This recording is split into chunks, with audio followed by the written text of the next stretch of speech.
du Carême. Nous célébrons la messe ce matin à partir de l'église Saint-Pédis.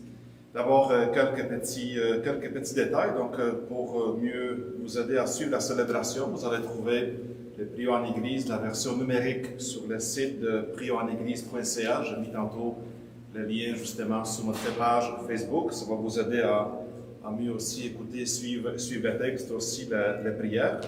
Je vous rappelle aussi que vous pouvez toujours ajouter les intentions de prière justement sur la page où la messe est diffusée en direct. Et déjà, je vous rappelle qu'après la célébration, donc de 11h à 11h30, l'église sera ouverte pour vous accueillir, pour ceux qui voudraient recevoir la communion. Et peut-être qu'il y a encore des gens, des paroissiens qui n'ont pas eu la chance de recevoir le sang de mercredi dernier. Vous aurez aussi la chance de l'avoir tout de suite, tantôt après la messe. Vous n'êtes pas obligé à mettre votre manteau tout de suite. L'église va être ouverte de 11h à 11h30. Entrons maintenant dans ce cheminement, cette montée vers Pâques, en faisant d'abord sur nous-mêmes le signe de la foi. Au nom du Père et du Fils et du Saint-Esprit. Amen. La grâce de Jésus notre Seigneur, l'amour libérateur de Dieu le Père et la communion de l'Esprit Saint soit toujours avec vous. Et avec votre esprit. Donc, ensemble, nous prenons la route vers Pâques. Nous entendons l'appel, l'invitation de Jésus. Nous sommes invités aussi à le suivre. Justement, en suivant Jésus, où nous conduit-il aujourd'hui? Jésus nous conduit aujourd'hui au désert, poussé par l'Esprit Saint. Mais ce n'est pas un désert des cartes postales. Ce n'est pas un voyage de touristes. C'est un chemin de nullement, de pauvreté, de combat. Des combats qui nous dépassent, celui du bien et du mal, celui de l'amour et des forces de haine, celui de la fraternité et du mépris. Chers amis, suivons Jésus, c'est lui qui nous rendra vainqueurs. Et comme le carême est un temps propice pour revenir au Seigneur de tout notre cœur, sachant que lui nous accueille toujours avec les grands bras ouverts et nous offre son pardon, sa miséricorde. Seigneur Jésus, toi qui as surmonté les épreuves de la tentation dans le désert, prends pitié de nous. Prends pitié de nous. Ô Christ, toi qui as accompli l'alliance nouvelle par le don de ta vie, prends pitié de nous. Prends pitié de nous. Seigneur, toi qui guéris le cœur blessé et les ouvre à la nouveauté, prends pitié de nous. Prends pitié de nous. Que Dieu, dont la puissance et celle de l'amour, nous fasse miséricorde, qui nous pardonne nos péchés et nous conduise à la vie éternelle. Amen. Recueillons-nous maintenant et prions avec confiance.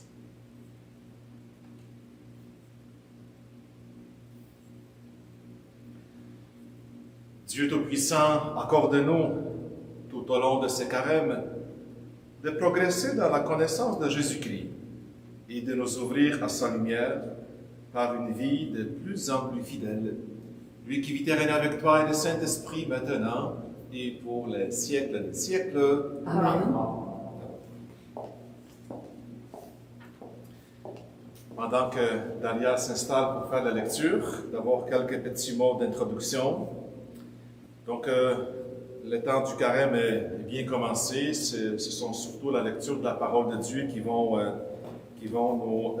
nous accompagner. Vous allez voir de dimanche en dimanche la suite de ce dimanche des carêmes. La première lecture va nous présenter l'histoire des alliances de Dieu avec l'humanité depuis le temps de Noé jusqu'à la promesse de l'alliance nouvelle et définitive avec Jésus. En ce premier dimanche du carême, vous allez voir le texte liturgique biblique insiste beaucoup sur l'instauration d'un monde nouveau. Un monde nouveau que tout le monde espère, un monde meilleur. Nous, dans notre façon de voir les choses, le monde nouveau viendra par Dieu, par l'action de Dieu. D'autres qui vont nous dire que le monde nouveau viendra à la suite de la pandémie que nous sommes en train de vivre. Donc, dans la première lecture, c'est l'histoire de Noé. Nous allons retrouver ces magnifiques signes de l'arc-en-ciel, qui est un phénomène optique et météorologique qui rend visible le spectre continu de la lumière du ciel quand le soleil brille pendant la pluie. Donc, l'art coloré laisse entrevoir une palette de 7 couleurs qui vont du rouge au violet. C'est un magnifique spectacle, on est toujours émerveillé justement devant un arc-en-ciel. Donc, Dieu s'est servi de l'arc-en-ciel pour en faire le signe d'une alliance entre ciel et terre. La Bible, qui nous raconte cette belle histoire, justement, nous permet toujours de nous rouvrir à l'espérance et qui nous révèle que Dieu, notre Dieu, il désire toujours la vie pleinement. Écoutons.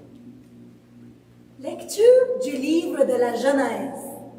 Dieu dit à Noé et à ses fils, « Voici que moi, j'établis mon alliance avec vous, avec votre descendance après vous, et avec tous les êtres vivants qui sont avec vous, les oiseaux, le bétail, toutes les bêtes de la terre, tout ce qui est sorti de l'arche.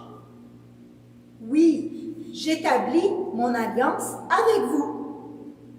Aucun être de chair ne sera plus détruit par les eaux du déluge. Il n'y aura plus de déluge pour ravager la terre.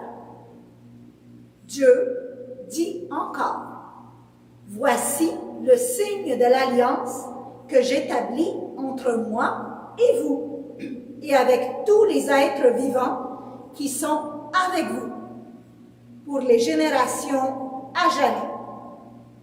Je mets mon arc au milieu des nuages, pour qu'il soit le signe de l'alliance entre moi et la terre. Lorsque je rassemblerai les nuages au-dessus de la terre, et que l'arc apparaîtra au milieu des nuages, je me souviendrai de mon alliance qui est entre moi et vous, et tous les êtres vivants. Les eaux ne se changeront plus en déluge pour détruire tout être de chair. Parole du Seigneur. Rendons grâce à Dieu.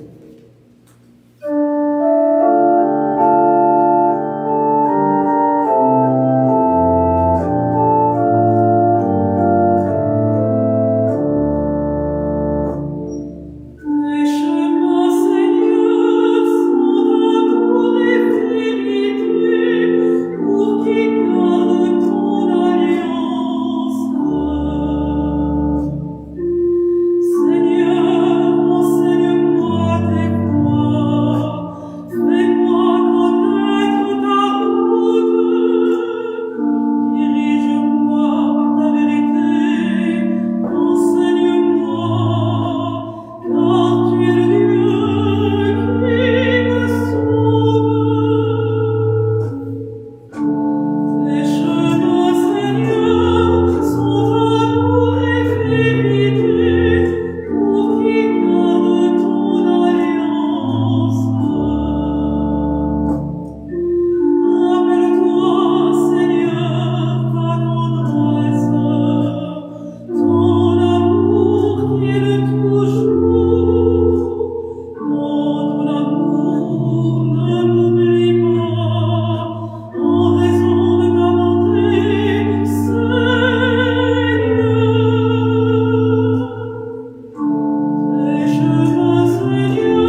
à l'apôtre. Bien-aimés, le Christ, lui aussi, a souffert pour les péchés, une seule fois. Lui, le juste, pour les injustes, afin de vous introduire devant Dieu. Il a été mis à mort dans la chair, mais vivifié dans l'esprit.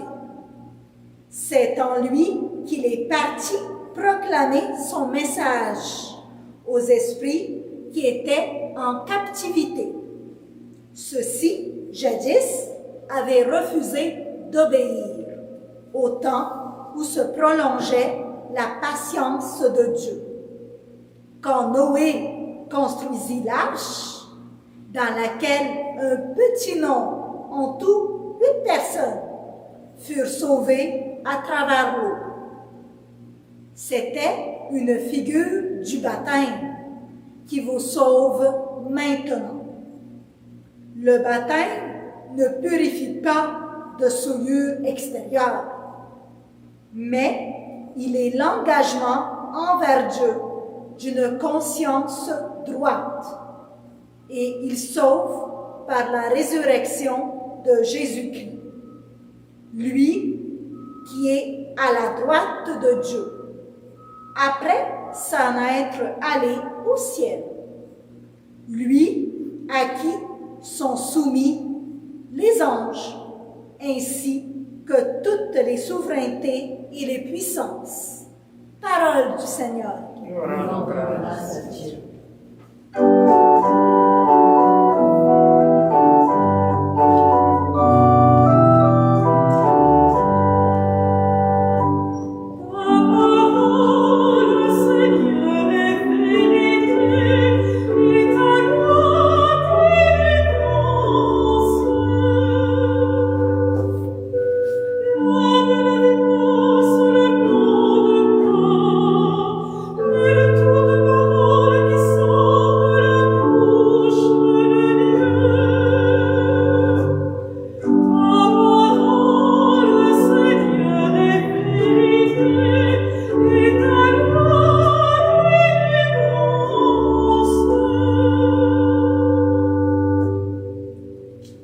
Le Seigneur soit avec vous. Et avec vos esprits. Évangile de Jésus-Christ selon saint Marc. Gloire à toi, Seigneur. En ce temps-là, Jésus venait d'être baptisé. Aussitôt, l'Esprit le pousse au désert, et dans le désert, il resta 40 jours, tenté par Satan. Il vivait parmi les bêtes sauvages, et les anges le servaient. Après l'arrestation de Jean, Jésus partit pour la Galilée, proclamer l'évangile de Dieu. Il disait, « Les temps sont accomplis, le règne de Dieu est tout proche. Convertissez-vous et croyez à l'évangile. » Acclamons la parole de Dieu. Louange à toi, Seigneur Jésus.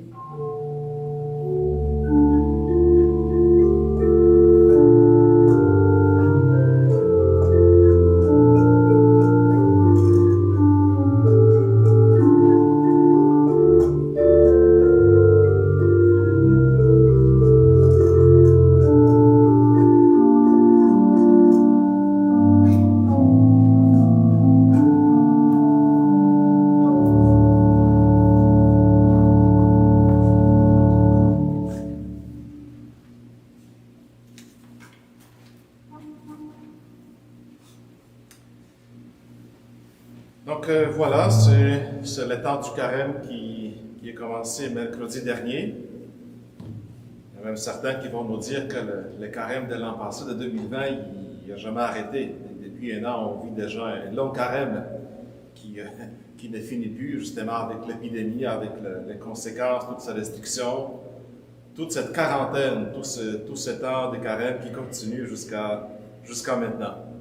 Donc, officiellement, depuis mercredi dernier, c'est le temps du carême, notre montée vers Pâques. Au départ de notre réflexion, je vous rappelle que chaque dimanche est Pâques. les dimanches du carême sont exclus justement du comptage. Le carême qui veut dire 40 jours justement qu'on s'est donné pour nous préparer comme il faut justement à Pâques. Mais chaque dimanche est Pâques. Chaque dimanche, c'est le jour de la résurrection. Chaque dimanche, c'est le rappel du 8e jour du Seigneur qui est sorti victorieux de la mort. Et à partir de la célébration chrétienne de la Pâque, du dimanche, justement, que le temps du carême s'est construit petit à petit autour de la symbolique des 40 jours. Et au début, le temps du carême, c'était le temps de préparation de catéchumènes au baptême, des adultes qui se préparent au baptême. Donc, le carême, justement, on a pensé comme en sorte de préparation vers baptême. Oui, c'est déjà le baptême, le carême, encore le carême. Chaque carême, vous savez que nous commençons chaque année en passant. Chaque carême est à la fois neuf et vieux.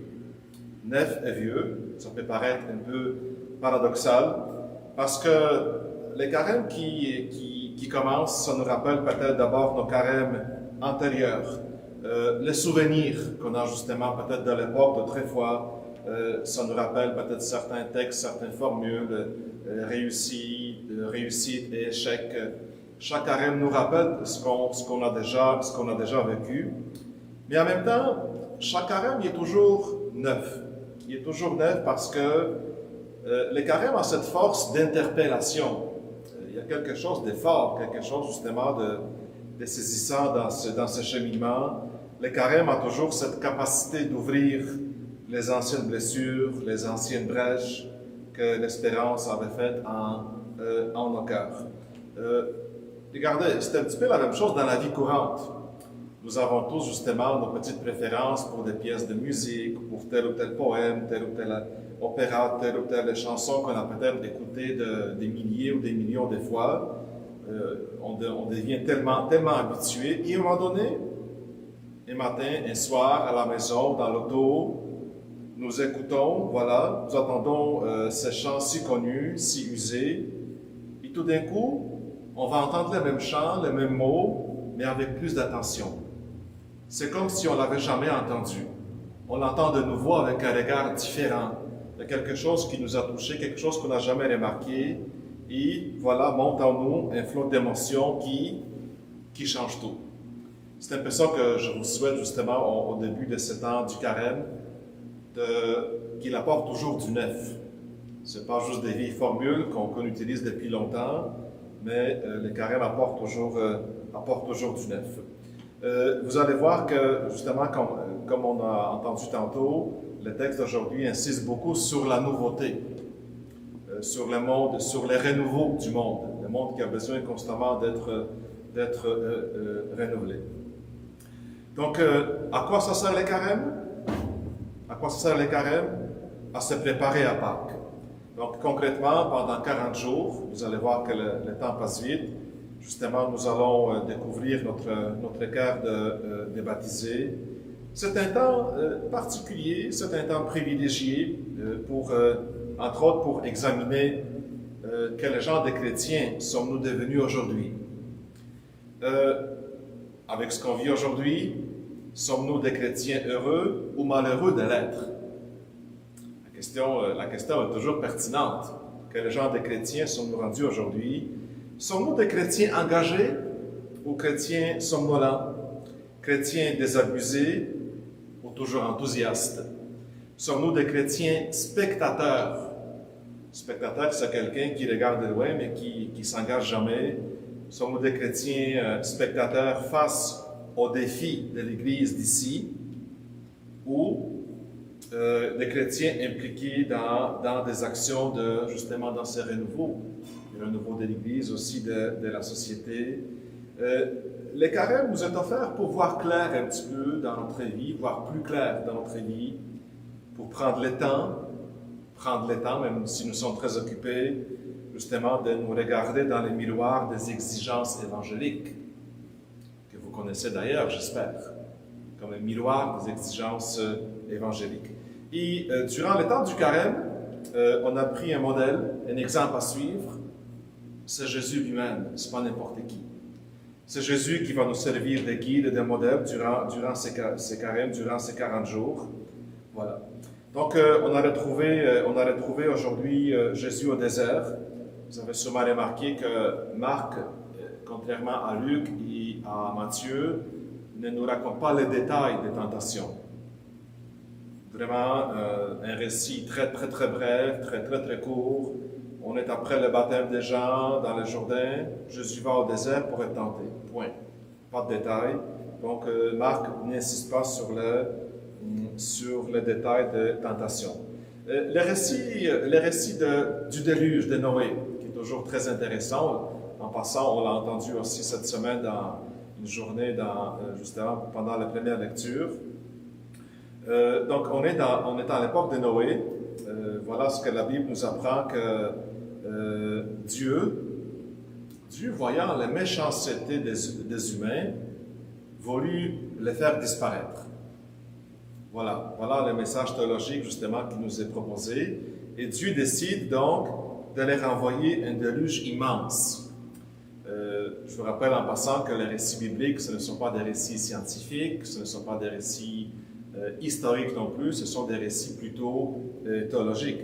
Et les récits de la Bible, entre autres les récits du déluge, s'inspirent de différentes légendes. S'inspirent aussi, entre autres, de légendes, des histoires qu'on retrouve dans la littérature babylonienne. Le thème du déluge est un thème classique, universel, qu'on retrouve beaucoup dans l'histoire. Donc, on parle du déluge, catastrophe naturelle, déluge, bon. Et regardez, à cette époque, comme aujourd'hui, les gens ont tendance à interpréter un malheur cosmique, naturel, comme une punition de Dieu à leur égard. On est toujours tenté, justement, de cette façon, à interpréter les événements. Si la foudre tombe, si le feu prend, si l'auto dérape, si une épidémie se déclare. On a dit tellement de choses par rapport, justement, à l'épidémie qu'on vit depuis plusieurs mois. On appelle justement vite à une vengeance de Dieu. Voilà, on est puni par Dieu. Et les gens de la Bible, volontiers, ils vont justement croire en cela. Et contrairement à ce qu'on peut penser, qu'est-ce que la Bible nous dit? Dieu ne veut pas faire disparaître Noé. Pourquoi? Parce que Noé est un homme juste. Il veut que l'humanité survive. Et c'est beau aussi qu'avec Noé, on parle entre autres de toute la création, justement tous les animaux, les bestiaux, etc. Donc, Dieu veut que toute la nature survive. Malgré la méchanceté et la perversion humaine, c'est vrai, en passant, on est toujours bouleversé devant le mal qui est omniprésent dans le monde, le mal devant lequel on se sent tellement impuissant. Devant la méchanceté et la perversion humaine, il y aura toujours une place pour la tendresse de Dieu, un espace pour que rayonne l'espérance, que l'amour recommence le pardon, la miséricorde. Noé est un petit peu comme la figure du bon gardien du monde, pour avoir de bonnes relations entre l'humanité et aussi la créature. Quel magnifique signe, l'arc-en-ciel. Hein?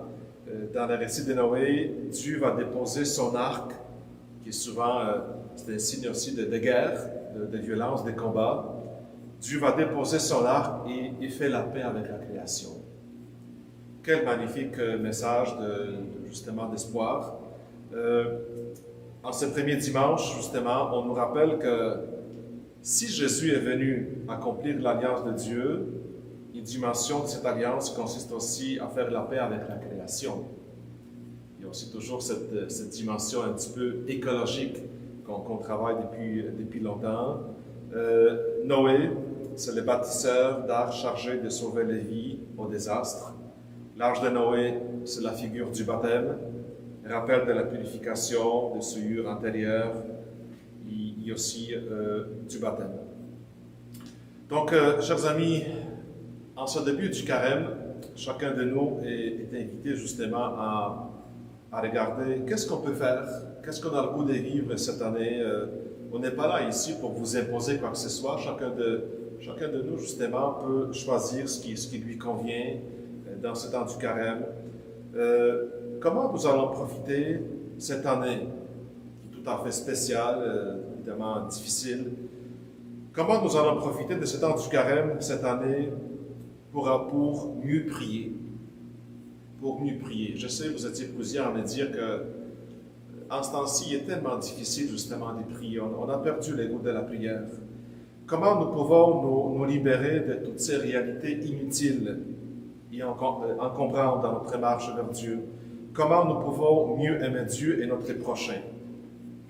Regardez, c'est toujours actuel, c'est toujours vrai, c'est toujours pertinent comme programme. Toujours mieux apprendre à aimer Dieu et notre prochain.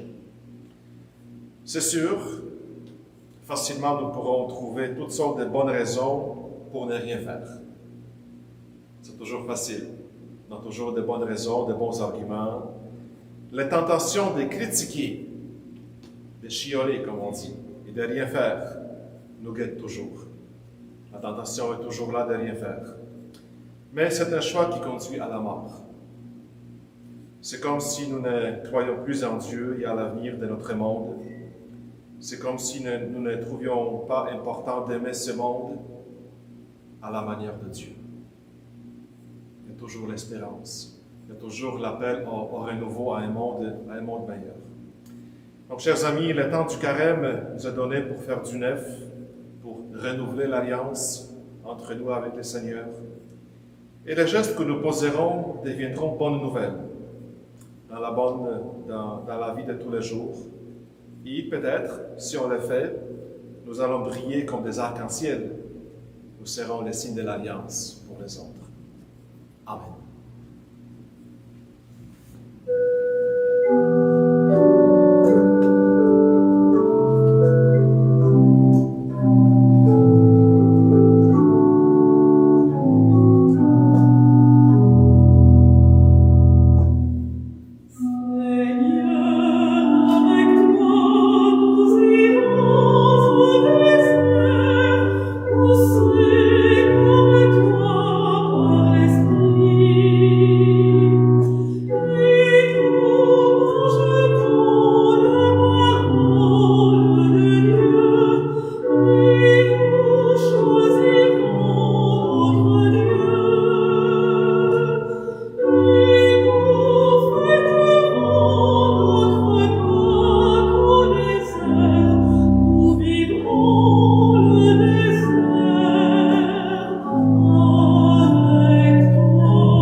Proclamons notre foi.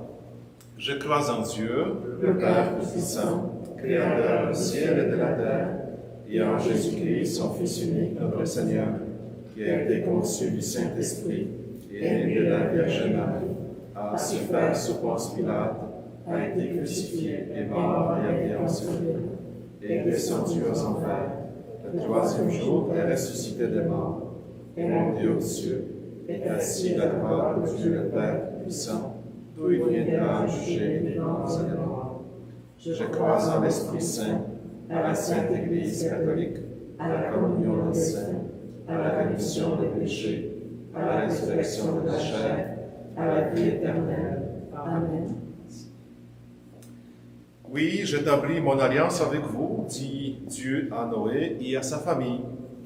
C'est à nous aujourd'hui que s'adresse cette parole, c'est pourquoi nous pouvons en toute confiance prier le Seigneur pour l'Église et pour le monde. Conduis-nous, Seigneur, aux sources de la vie. Viens en aide, Seigneur, à l'Église, signe de ton alliance. Que ce temps du carême ravive son témoignage d'espérance, nous t'en prions. Conduis-nous, Seigneur, aux sources de la vie. Accorde, Seigneur, ton soutien aux personnes qui souffrent. Que ta présence leur redonne courage et paix, nous t'en prions. Conduis-nous, Seigneur, aux sources de la vie. Révèle ton visage, Seigneur, aux catéchumènes qui seront baptisés à Pâques, qu'ils progressent dans leur connaissance de l'Évangile. Nous t'en prions. Conduis-nous, Seigneur, aux sources de la vie. Regarde avec tendresse, Seigneur, les jeunes du monde entier. Que chacun et chacune trouve le chemin d'un avenir prometteur. Nous t'en prions. Conduis-nous, Seigneur, aux sources de la vie. Soutiens, Seigneur, nos communautés chrétiennes en quête de renouveau. Qu'elles redécouvrent l'Évangile dans toute sa fraîcheur. Nous t'en prions.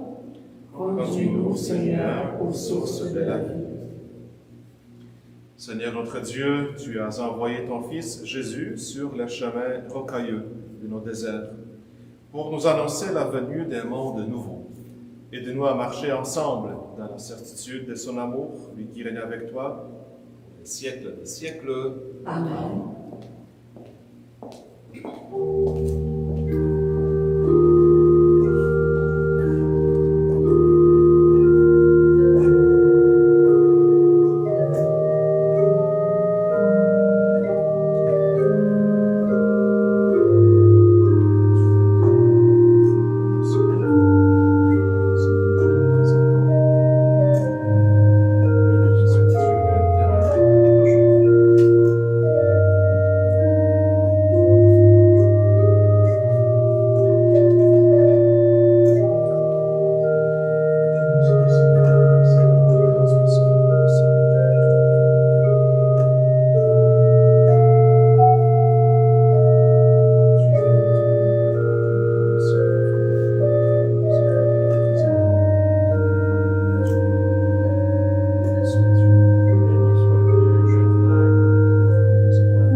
Prions ensemble au moment d'offrir le sacrifice de toute l'Église. La gloire de Dieu et le salut du monde.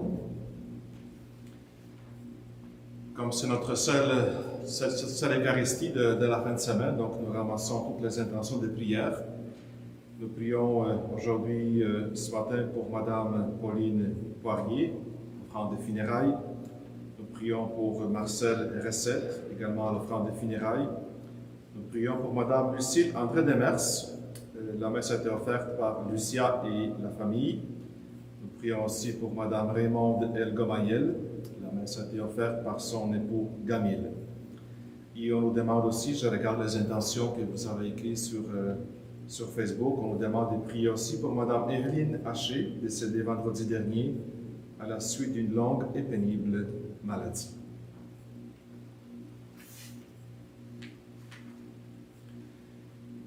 Seigneur, avec cette Eucharistie, nous commençons notre démarche vers Pâques.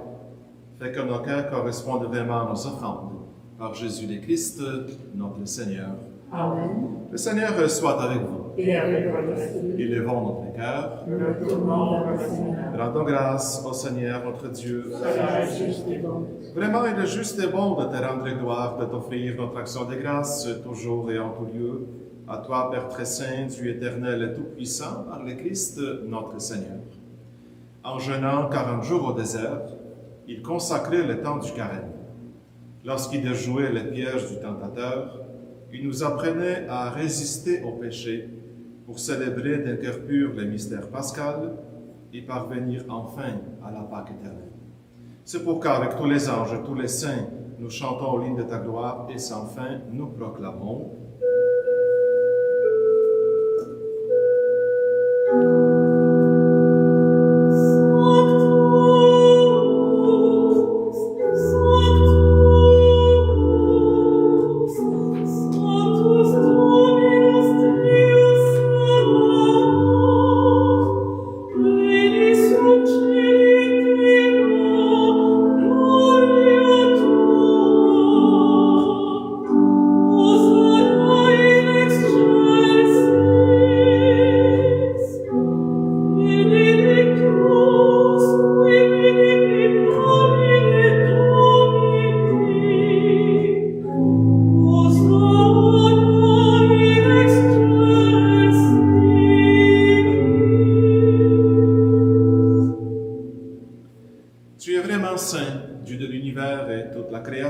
Proclame ta louange, car c'est toi qui donnes la vie, c'est toi qui sanctifies toutes choses, par ton Fils, Jésus-Christ notre Seigneur, avec la puissance de l'Esprit Saint. Et tu ne cesses de rassembler ton peuple, afin qu'il te présente partout dans le monde une offrande pure. C'est pourquoi nous voici rassemblés devant toi, et dans la communion de toute l'Église, en ce premier jour de la semaine, nous célébrons le jour où le Christ est ressuscité d'entre les morts. Par lui que tu as élevé à ta droite, Dieu Tout-Puissant, nous te supplions de consacrer toi-même les offrandes que nous apportons. Sanctifie-les par ton Esprit, pour qu'elles deviennent le corps et le sang de ton Fils, Jésus-Christ notre Seigneur, qui nous a dit de célébrer ces mystères. La nuit même où il fut livré, il prit le pain. En te rendant grâce, il le bénit, il le rompit, et le donna à ses disciples en disant, « Prenez et mangez-en tous, ceci est mon corps, livré pour vous. »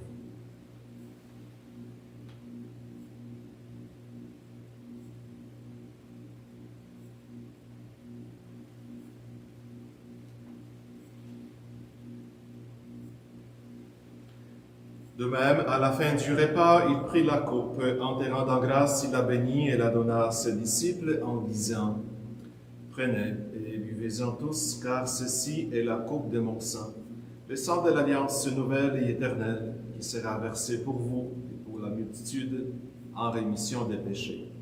Vous ferez cela en mémoire de moi. »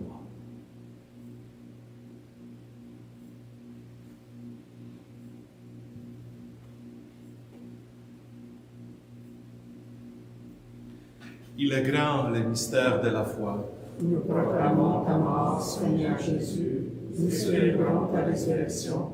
Nous attendons ta venue dans le monde. En faisant mémoire de ton Fils, de sa passion qui nous sauve, de sa glorieuse résurrection et de son ascension dans le ciel, alors que nous attendons son dernier avènement, nous présentons cette offrande, vivante et sainte, pour te rendre grâce. Regarde, Seigneur, le sacrifice de ton Église et daigne y reconnaître celui de ton Fils, qui nous a rétablis dans ton alliance. Quand nous serons nourris de son corps et de son sang et remplis de l'Esprit Saint, accorde-nous d'être un seul corps et un seul esprit dans le Christ. Que l'Esprit Saint fasse de nous une éternelle offrande dans ta gloire, pour que nous obtenions un jour les biens du monde à venir. Auprès de la Vierge Marie, la bienheureuse Mère de Dieu, auprès de Saint Joseph, son époux, avec les apôtres, les martyrs, Saint Pédis, Saint Martin et tous les saints qui ne cessent d'intercéder pour nous. Et maintenant, nous te supplions, Seigneur, par le sacrifice qui nous réconcilie avec toi, étends au monde entier le salut et la paix. Affermis la foi et la charité de ton Église au long de son chemin sur la terre. Veille sur ton serviteur, le pape François, notre évêque et Christian, son auxiliaire Alain, l'ensemble des évêques, les prêtres, les diacres et tout le peuple des rachetés.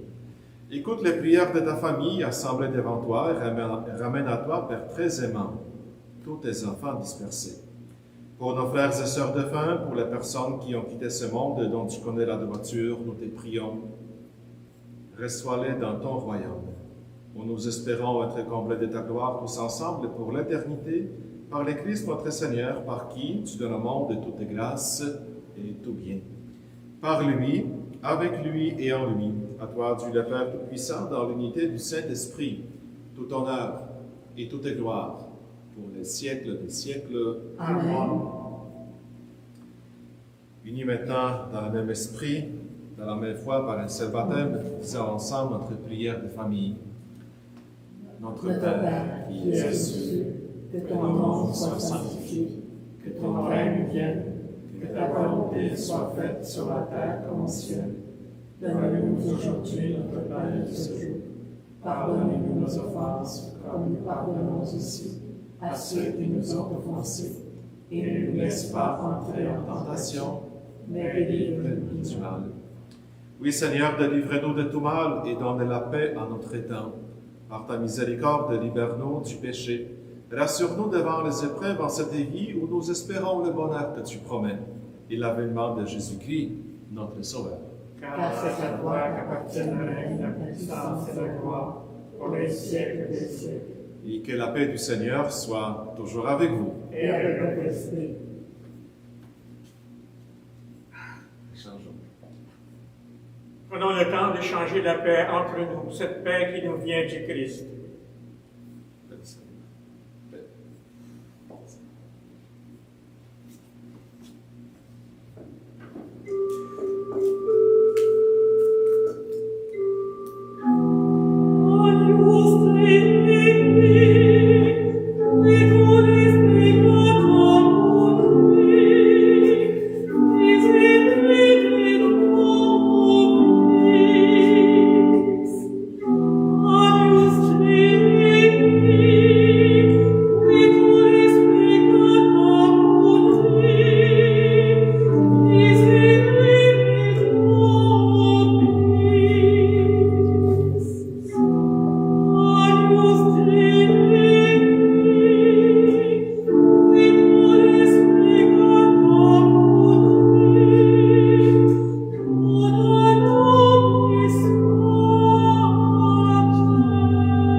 Seigneur, voici l'agneau de Dieu qui enlève les péchés du monde.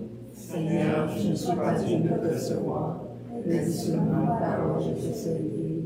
Que le corps et le sang du Christ nous gardent pour la vie éternelle. Amen.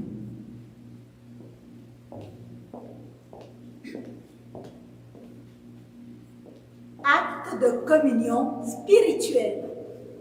À tes pieds, ô mon Jésus, je m'incline et je t'offre le repentir de mon cœur contrit qui s'abîme dans son néant et ta sainte présence.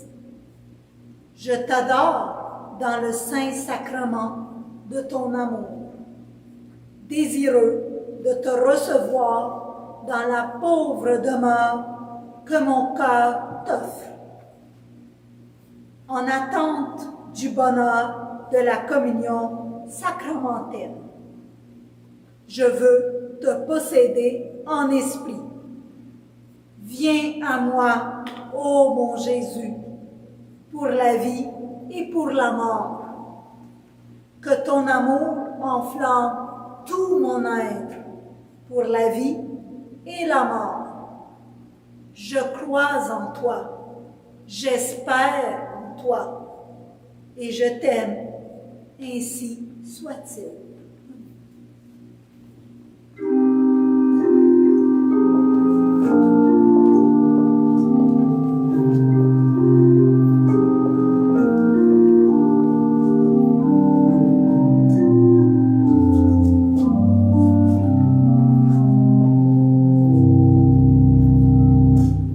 Oh,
Comme c'est le dimanche et comme c'est la messe paroissiale, donc j'en profite pour passer quelques petites annonces paroissiales. Donc d'abord, un petit rappel, vous pouvez déjà commencer à vous préparer à partir. Donc de 11h à 11h30, nous serons là ici à l'église pour vous accueillir, pour vous donner la communion. Il y aura peut-être des gens aussi qui voudront aussi recevoir les positions des centres. Nous l'avons commencé justement cela mercredi dernier pour les deux messes, celle du matin et celle du soir à Saint-Martin. En tout et partout, il y a eu 120 personnes qui sont venues pour communier, recevoir les centres. Ça a été très, très apprécié par nos paroissiens.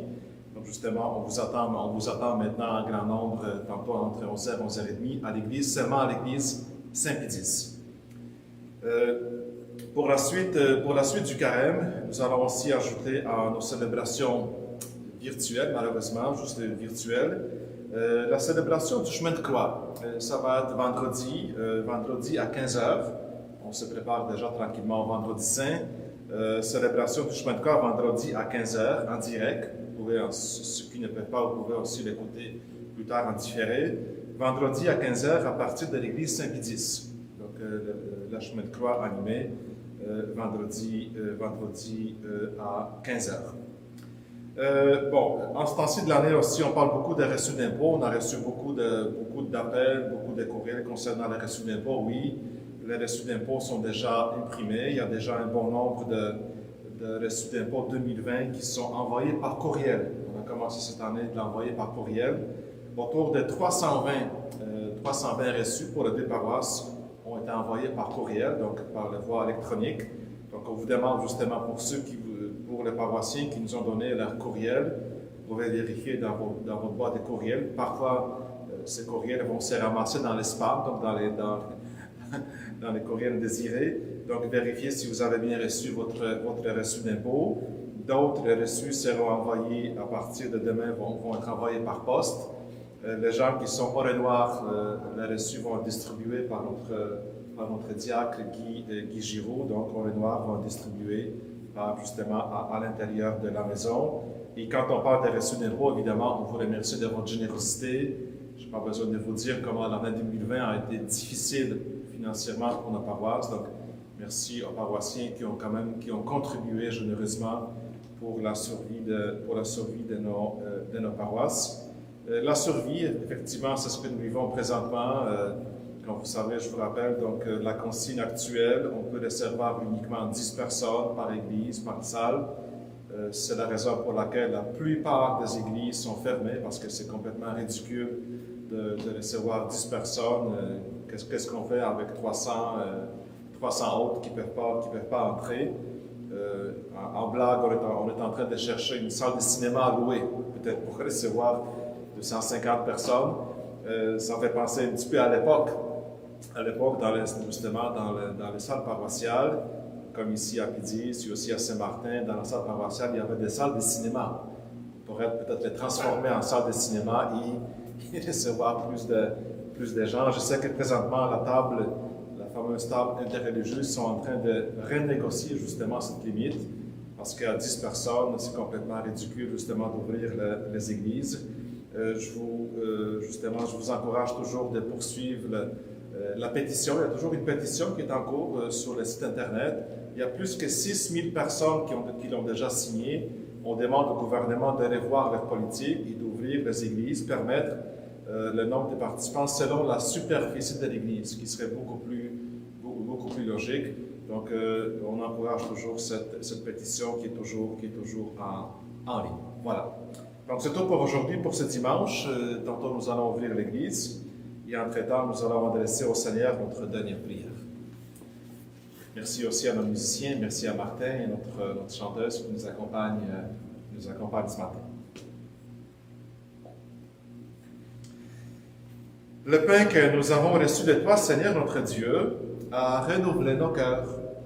Il nourrit la foi, fait grandir l'espérance et donne la force d'aimer. Apprends-nous à toujours avoir faim du Christ, seul pain vivant et vrai, et à vivre de toute parole qui sort de ta bouche. Par Jésus le Christ, notre Seigneur. Amen. Le Seigneur soit avec vous. Et avec votre esprit. Que Dieu Tout-Puissant vous bénisse, lui qui est le Père, Fils et du Saint-Esprit. Amen. Allez dans la paix du Christ. Grâce à Dieu. Bon dimanche, à tantôt.